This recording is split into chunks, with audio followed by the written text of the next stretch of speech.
This episode of the Rhythm Changes podcast is sponsored by William Chernoff. That's me.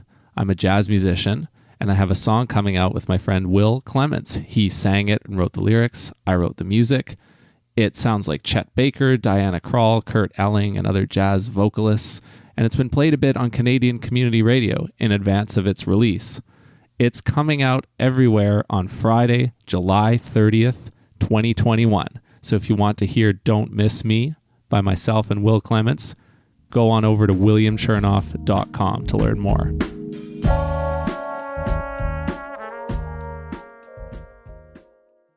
I would say that this is 100% jazz. Yeah, it's a jazz album. I think it's got improvising, it's got jazz chords, whatever that means, but it does have jazz chords in it. It was written by jazz musicians. It's a weird thing to define usually, but yeah, I think this is jazz. We set out to make jazz.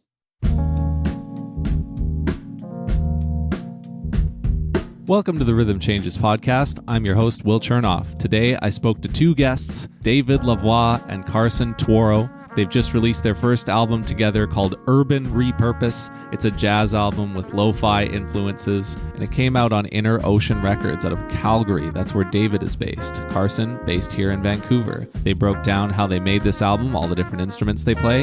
It was fun. Please enjoy.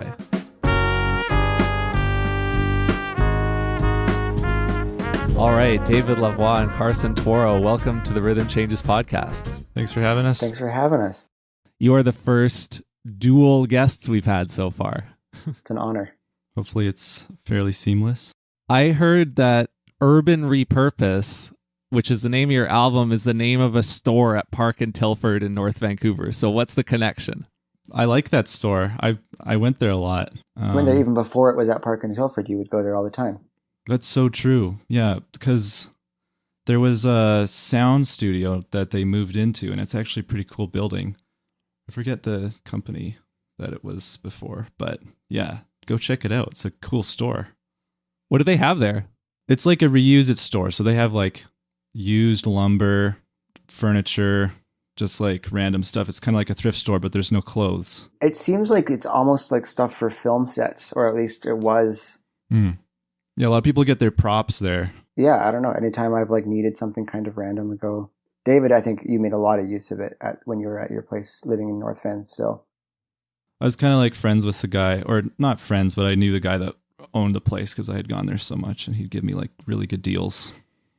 Yeah, the roots of your collaboration are in North Van. So go back about how you two started making music together. Well, yeah, so we started jazz school together in September 2013. We became friends that year. I think it was probably the next September or October. I had been working in Ableton for a long time, just doing random electronic music stuff and maybe some instrumental hip hop. And then David, at some point in the fall of 2014, I think, asked me to show him how to use Ableton, or at least just kind of the basics of it. And we started that, just kind of running down how to work on it, and we got into sampling really quickly. I think that was basically what we started on. Was he wanted to know how to just like chop up a jazz record using a feature in Ableton. You can kind of emulate an MPC sampler. So yeah, we just started doing that, and that's how the project that was then called Chill Evans started. With some really, really bad music. We listened back to the original Chill Evans stuff, which is not anywhere to be found. I think we took it all off the internet. Yeah, that's how I remember it happening. I mean, we experimented a lot with where we were finding our samples. I think Brad Turner gave me like all of his old cassettes. So I had just loads and loads of random jazz cassettes that we sampled from. Yeah. And I think even some reel-to-reels. I think I got a broken reel-to-reel, and we manually wound it. Yeah, the motor on the reel-to-reel and the reel-to-reel was broken, and so we would manually wind it with a pen. And so it kind of be all warbly. We were just totally exploring and messing around together and just having a laugh, basically. Yeah, it was all very unserious. I think it was kind of an antidote to like being in music school, right, where everything feels a bit like self-serious and stuff. And it was just like, yeah, music that really would never make any money, hardly anyone heard it. It was really, yeah, we were just hanging out and having fun. Does it still have that vibe now? It's definitely still fun. It's just a little more like, I would say now it's a little more creative. Like we were a little more further along. We basically on some of those earlier stuff, we really didn't care if it sounded good. Like it really didn't matter. It was purely about like, finding a really goofy sample or like seeing what it sounded like to play a cassette and like shake the cassette player. And we do a little bit of that now, but I think through that exploratory process, we now get to a stage where it's like we do kind of know what we like, and we have a little more of a sense of like what we want something to sound like. And I don't know, it's a little more musical now as well. I think David does a lot of like it is composition and songwriting, and Chill Evans was not that. Like many Chill Evans beats are just a loop that's chopped up or a sample of a jazz record that's chopped up, and 2 drum sounds, and that was it. It was kind of just like throwaway stuff in our, not all of it was throwaway, some of it we're really happy with too, but I think earlier on it was more, it's supposed to be pretty bad. Yeah. Yeah, we're definitely more selective with what we keep and throw away now, and we're more functional producers now than we used to be. Like we almost kind of learned how to become producers for this kind of music by just messing around for such a long time that it just ended up materializing into something. I will say that we do still make throwaways, like as a goof or whatever. There is still like a humor element to what we do, where none of it makes it to the final stretch or the final product. But yeah, there's plenty of times we'll send each other something completely just like we think is really funny that was just like a really bad idea. But that is, yeah. But some of those have actually turned into like real pieces, and we've kind of like honed them a little bit. I feel like Loud on the, or what is Loud called? The actual night, what is it called? Night something? Night Function, I think, is what it's called. Night Function started silly. That was actually supposed to be a joke. And Bucharest started silly. That was supposed to be a joke as well. Yeah, I think that one started just as like a goof on like how ridiculously like compressed and boomy and stuff could we make it, and then it started sounding pretty good, so we kept it. Yeah, we'll start with the concept sometimes. Like, I'm just gonna make something really noisy, and then like see if we can change it or chop it up, re-chop it up or something. I love that you mentioned producing for other people, because you did that like last Christmas when you made the track Pennies for Christmas with Nina Soro. What's it like to work with other people like that? It was our first time doing something that specific. I'd done kind of like little bits and pieces of like, or helped people before, but I think this is the first time that Nina reached out to the two of us like as a duo and said like, hey, I'd like you guys to produce a song I wrote. I thought it was really awesome. It was really like, it first of all takes the pressure of the songwriting off of us, because I think we're probably both stronger producers than songwriters. David's maybe a better songwriter and composer than I am, but like the song was done, and so we just had the creative expression to just like produce the track for and with her. But she gave us a lot of freedom too. She gave us a couple ideas about how, but the source material that she gave us also wasn't really anything like the final product at all. Like she gave us, like mentioned, a track by Bon Iver. There was another kind of more folksy track that she referenced, and then something more electronic. And yeah, we kind of made it like an R&B. I don't know. I think her voice sounds so good over that kind of like lo-fi R&B stuff that it was really good experience. I would do more of it for sure. I mean, if she ever wanted to, or anyone ever wanted to. Yeah, that was one of the first for me, I guess. But I had done some other little projects for some other people. Like I made like a 60s spy film kind of soundtrack for somebody. And I don't know, I've done a bunch of like little recording projects, but nothing that was like start to finish, kind of us, the only producers doing it. You've also both released music with other ensembles, so talk a bit about your previous records and what you learned from them. I mostly these days, it's my only other thing is a project called Tour de France, who I think Rhythm Changes wrote about when we put out our last project, our second EP. That is also a remote electronic music collaboration, although it's mostly dance music, or like more still indie house music, but it's more kind of down the middle dance music and electronic music. So I've been doing that for a couple of years with a friend of mine that I met at Apple when I was working there.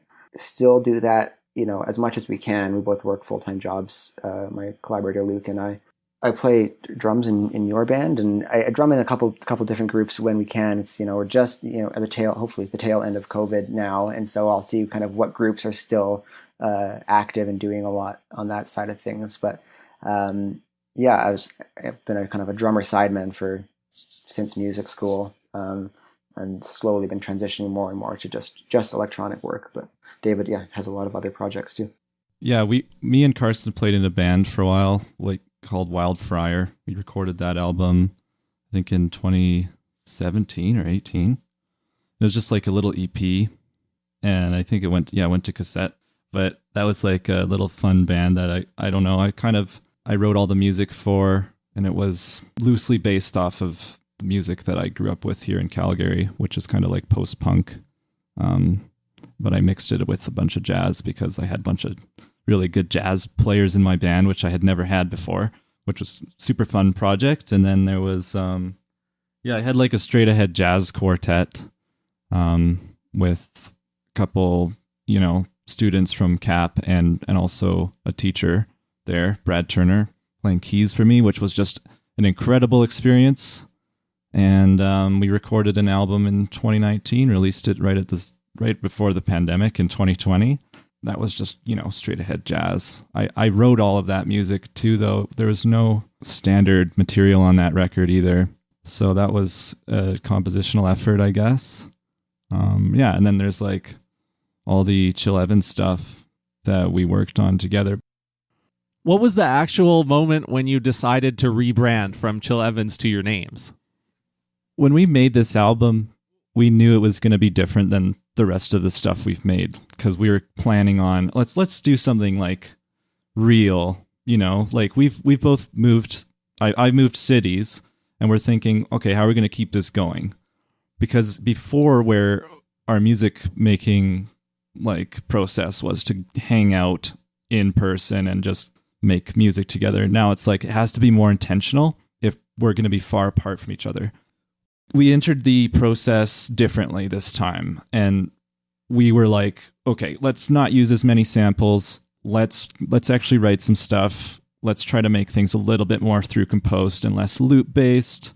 Then we were thinking, well, we can't just call it Chill Evans because it's not the same project anymore, really.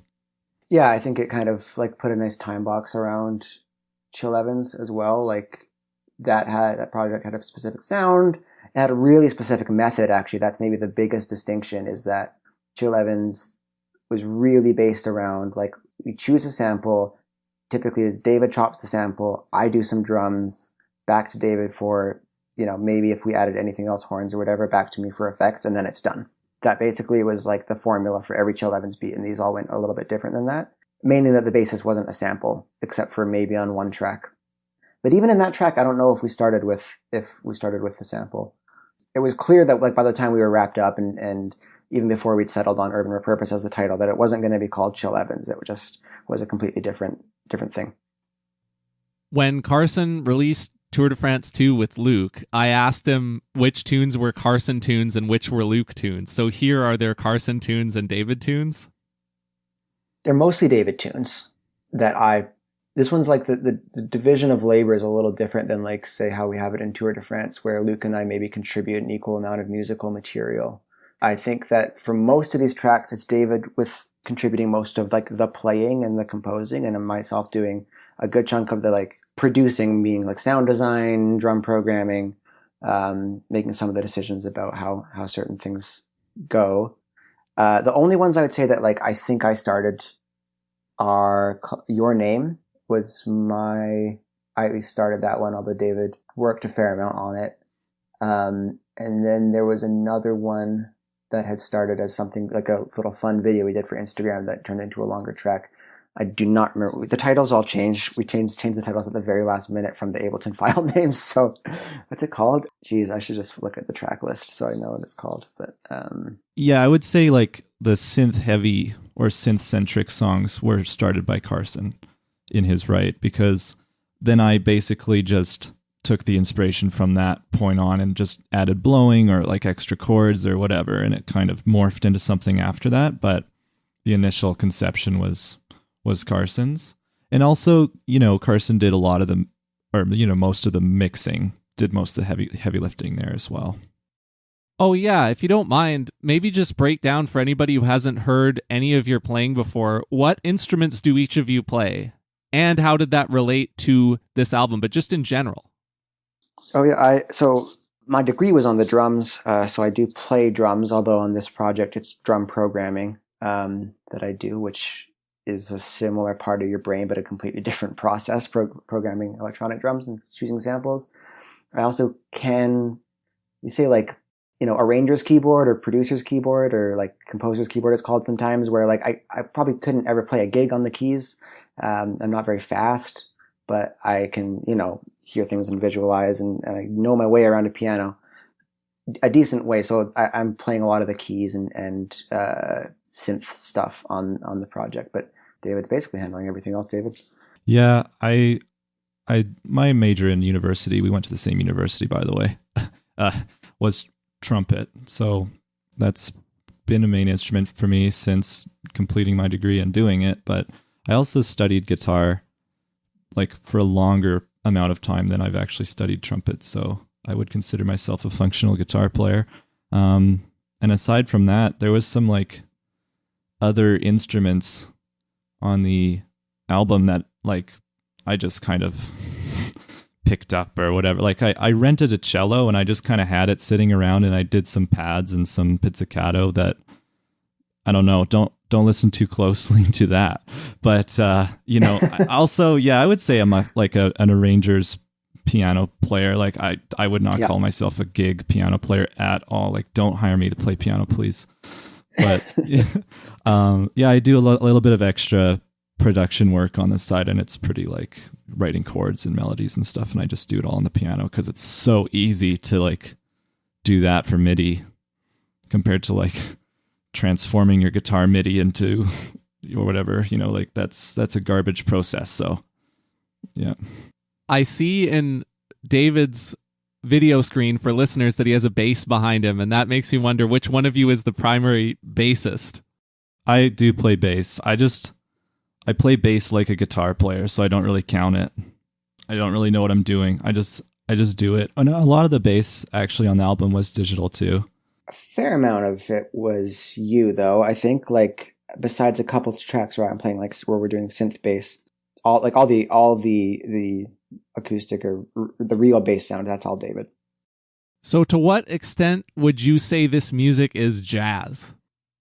I would say that this is 100% jazz. Yeah, it's a jazz album. I think it's got improvising, it's got jazz chords, whatever that means, but it does have jazz chords in it. It was written by jazz musicians. It's a weird thing to define usually, but yeah, I think this is jazz. We set out to make jazz. I thought you were going to jump into like a jazz CanCon thing there where it's like Maple. It's like it was written by a jazz musician. Jazz CanCon in a jazz studio. We did it in a jazz studio with jazz producers. CanCon. That's true. If we could probably get more radio play if we really double down that this is jazz and it's Canadian jazz. And now every community radio station in Canada has to play it a lot because there's like 3 albums that come up per month in Canada for jazz. And I guess I could mention like Inner Oceans, which they're trying to get more jazz on their label. So they released my first jazz album, and then I kind of like said, hey, I'm working on this other thing and it's kind of jazz. And they're like, great, we'll do it. They're like, yeah, let's get more jazz happening.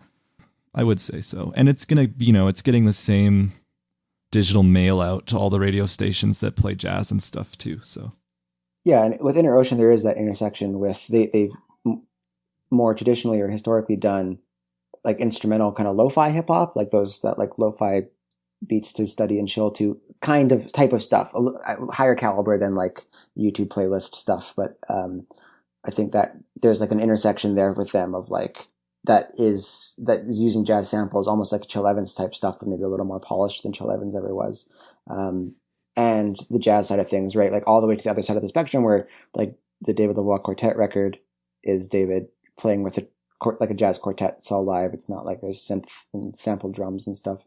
It was off the floor, I imagine. Yeah, it was. So Inner Ocean has all that, but it all kind of feels mostly like jazz to me. So what's it like working with them? Yeah, I've had a great experience so far, yeah. They're good. They're really fair, just super easy. They're a small label. They're actually based out of Calgary here, but they mostly do cassette releases, and they have lots of contacts with stores in Japan that sell lots of cassettes. It is a really nice experience. Like, I think the risk with releasing on a label as a small artist, especially with electronic stuff, a lot of these labels are essentially like artist farms. They basically are just, they know you won't make any money, and they know you're not really going to get much exposure, but they're just banking on you maybe getting famous. But they have like 400 artists that they can't really give the time of day to, right? They can't like promote your album properly, and they can't support you in any way or help take care of the artwork. And this is the direct opposite of that. It seems pretty selective about who they put on the label and what stuff they release. And that means that they can do physical stuff like a cassette, which is a huge bonus. They took care of the artwork. They took care of the mastering. And we're all just like really, communicative and helpful through the whole thing, which I think is more rare than it should be, but it was a pleasant surprise for me, I think. On my side, having kind of had both versions of the experience, there has to be some acknowledgement on the label side that you also need the artist. It's a partnership. It's not I think oftentimes in that kind of label farm model, the label feels like they're doing the artist a favor, essentially, even though they are taking usually a large percentage of mechanical royalties. There's this like, oh, you wouldn't be heard if it wasn't for us, and so you're just being put out here. And so it's sort of, there's this like, you're lucky to be here kind of attitude from some labels. And I think what felt really good about this experience was the knowledge of a partnership. Like, the label isn't a label without artists to be released on. If you're working with an artist, you should be excited about them and excited about the music on some level. But I think, just like maintaining that feeling of partnership, of like, an artist provides music and royalties to a label, and a label should provide some sort of platform. Often now in the streaming age, it's about exposure as well. Like, a label usually has a larger platform than the artist themselves, so you want to benefit the artist that way. Because everything else falls into that. Everything else, like, making sure the artist feels taken care of, that falls into the partnership side of things. Like, hey, how can we make sure that both sides feel like they're getting what they need from this arrangement? Yeah, I would agree with Carson on that one. I don't really have much to add about that. I haven't done very many releases on labels. Like, this is the first two I've ever had, and I've never had a bad experience with a label. You've got a lot of tracks this time, more than the last time I asked Carson to break down track titles. But what can you share about how you named some of these tracks? Yeah, since Chill Evans has always been a bad and quick process. Like, that's why we don't know the names of the songs very much. Like, I think oftentimes, and it's the same as with Chill Evans, the Ableton project name will just be something that reminds us of what the song is. So usually, if it's a sample, it's the name of the sample. If it's like a rough kind of mood or whatever, we'll name it something like that. And then usually there's such bad titles on the Ableton project name that we couldn't possibly use them. And then it's like an association game usually from that, like word association. We've probably named all these tracks in a half an hour though. We just sat down one day after they were all done. I will say, like, there's a couple on there that, like there's the title track, Urban Repurpose, where that was kind of we felt like it was a bigger effort, I guess, than the rest of the songs. And it had like, I think it has like cello pads and stuff on it. And it was like, okay, this will be the title track. Like, that made sense to me. And then there was like another tune called My Name. And I think that we had like these imaginary lyrics that were never recorded that would go along with it. Cause it goes like, and it was like, you don't know my name or something.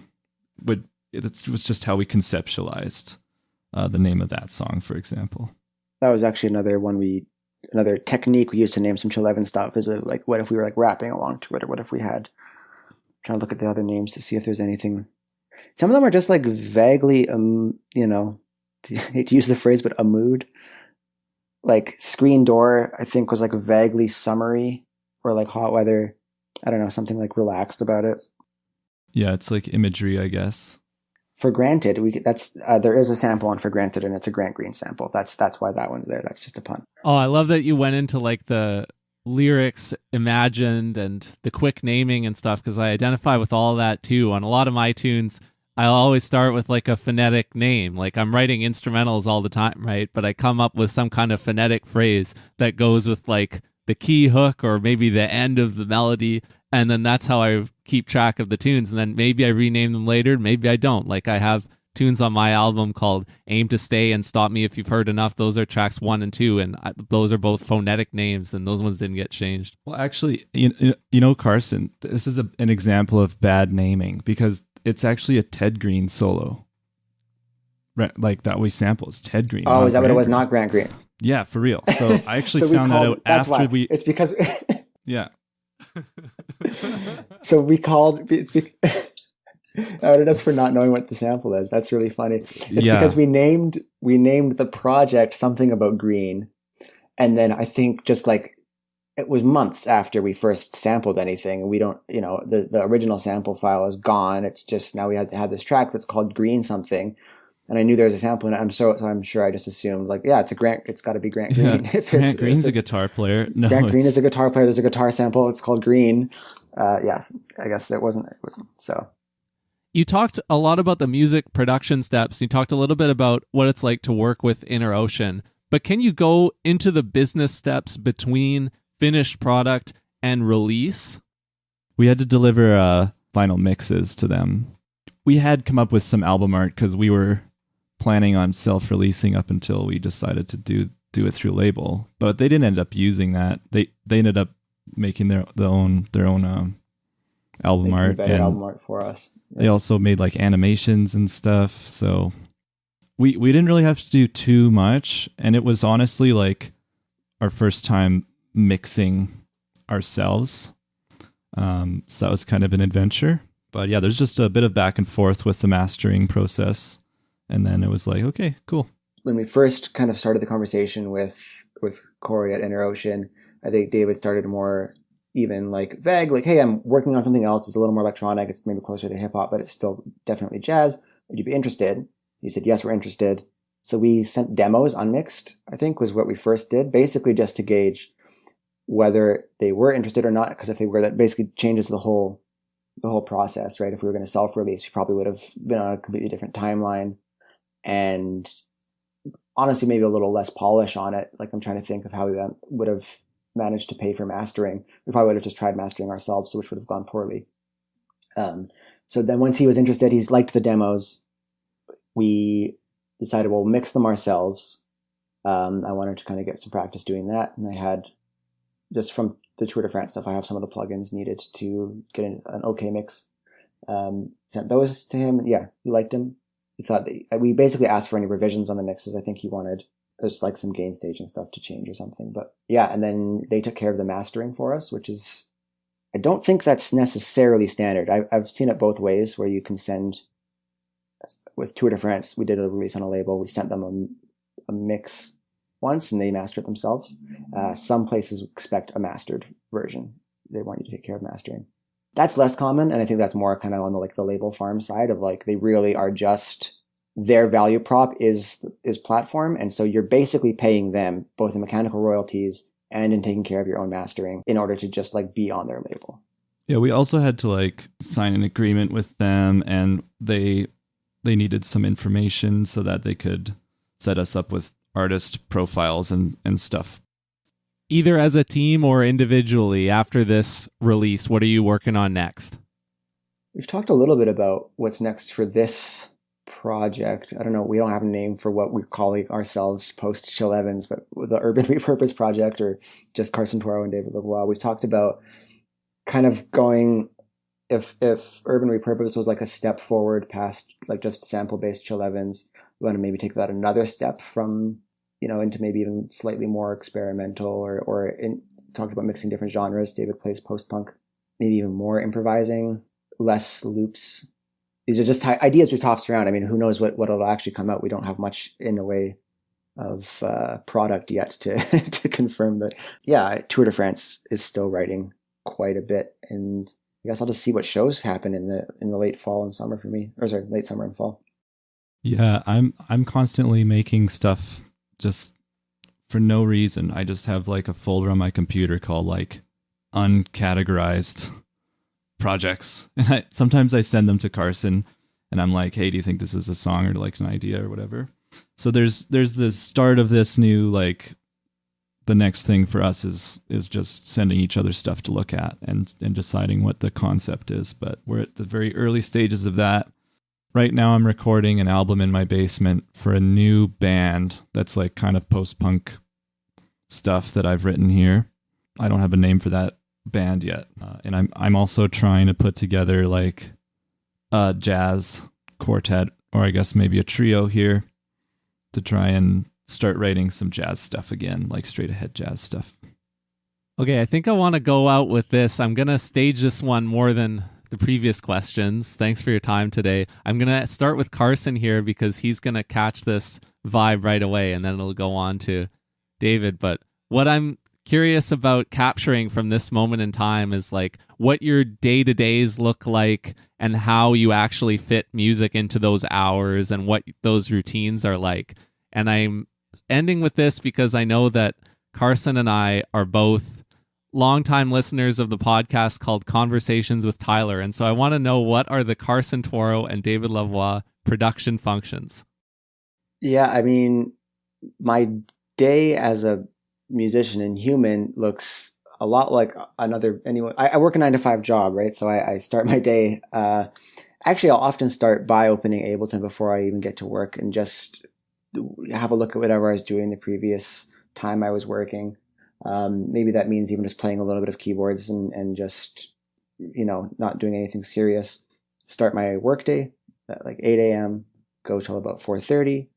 And then if I get time in the evenings, if I'm not kind of busy doing other leisure activities out and about or whatever, I'll try to get some writing done in Ableton. That usually means Tour de France or this project, just kind of having a look at something, some kind of project that's on the go, making some changes, bit of messaging back and forth with a collaborator.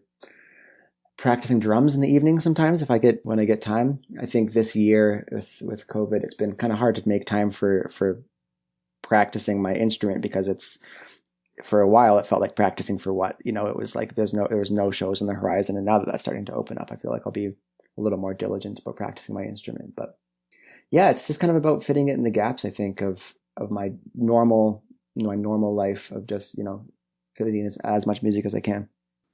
Yeah. So I moved to Calgary like a year ago, and things have been different here. I mean, like, moving during a pandemic has been very weird, and not meeting people and, trying to set things up in a new city without meeting people in person is like pretty difficult. But obviously now things are opening back up and I'm meeting more people, so that's good. But I'm right now totally freelancing it, and I teach a lot of guitar and I teach a lot of trumpet, and I also do a lot of music production work for a big company that does like plugins for DAWs and stuff.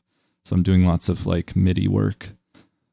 So yeah, I'll wake up pretty not that early and I'll like do a bunch of music production work, and then probably take my dog to the dog park with my wife, and come home and do a bunch more work. I'm not teaching as much right now in the summer, so I've got kind of like other projects going on, like recording this album and just trying to juggle all that. There's quite a bit happening all the time with me. I'm anticipating playing live trumpet soon, so I've been kind of like hammering the trumpet a lot recently, trying to get my chops back up so I can play live. But aside from that, my wife does ceramics, so we built a studio in the garage at our place here, and like sometimes I'll have to do a little bit of work on the garage or do a bunch of woodworking and stuff. That's kind of another thing I do, so I'm just all over the place. Basically, I'm a mess, and I'm spread too thin. Love it. Gonna end it there. Thanks so much for your time, guys. Thanks, Will. Thanks for having us.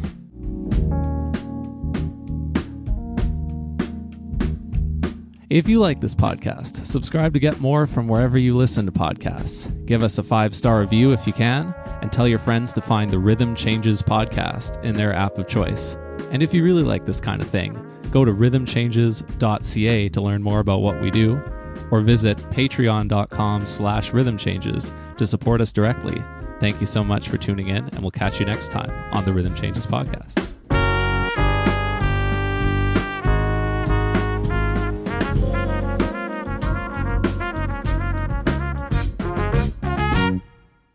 Rhythm Changes is a Chernoff music production.